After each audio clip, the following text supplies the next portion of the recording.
ये देखते हैं legality of object and consideration. Legality means legal, object means objective और कंसिडरेशन मीन्स जो हमने ऑलरेडी स्टडीड कर चुके हैं वो है हमारा consideration means something in return.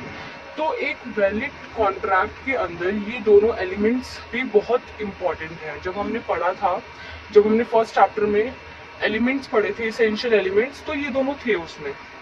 तो एक लीगल ऑब्जेक्टिव, एक लीगल गोल, एक लीगल टारगेट उस कॉन्ट्रैक्ट के अंदर उस कॉन्ट्रैक्ट के अंदर होना बहुत जरूरी है।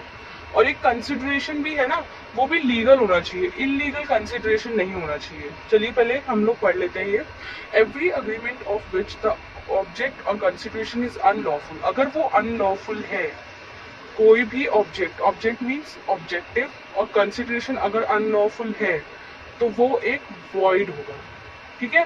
एंड कुछ फॉलोइंग केसेस हैं इसमें जो कि इन्हें भी हम यही कहेंगे कि ये भी लीगल नहीं है, मतलब ये जो है ये वॉइड है, ठीक है।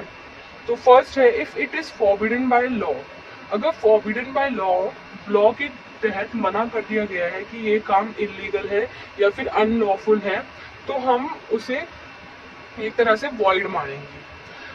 Second, if it is of such a nature that if permitted it would defeat the provisions of any law, means अगर उस कॉन्ट्रैक्ट को करने के टाइम पर किसी तरह के दूसरे लॉज, मतलब provisions of any other law अगर वो डिफीट हो रहे हैं, मतलब पर्सन डिसीव हो रहा है या फिर किसी और रीजन की वजह से कोई दूसरा जो लॉ है उसको उस मतलब वो पालन नहीं किया जा रहा है उस लॉ को, तो हम इसको कहेंगे कि ये भी एक तरह का वॉइड है, क्योंकि ये भी अनलॉफुल हुआ। अगर जरूरी नहीं है ना कि हम अगर बिजनेस लॉ की बात कर रहे हैं तो जरूरी है कि सिर्फ बिजनेस लॉ के सारे लॉज को मानेंगे, ऐसा नहीं है।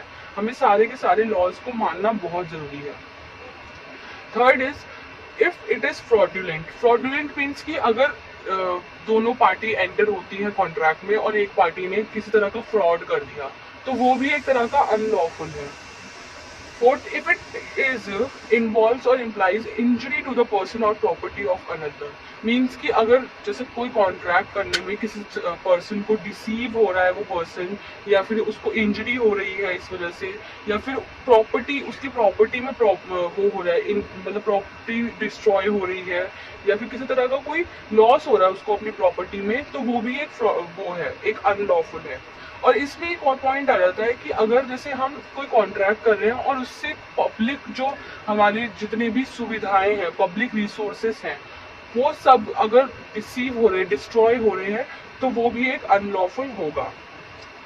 तो फिफ्थ है if the court regards it as immoral. Immoral means, moral means जो एक मतलब एक तरह का हर चीज का पालन करे, हर लॉ का, लेकिन अब इमोरल हो रहा है तो मतलब जहां पर सोसाइटी हमारा जो सोसाइटी है, वेलफेयर सोसाइटी, उसमें किसी तरह का कोई नुकसान हो रहा है, तो उसमें हम जो नुकसान है वो या फिर वो कॉन्ट्रैक्ट को हम एक वॉइड कहेंगे, ठीक है।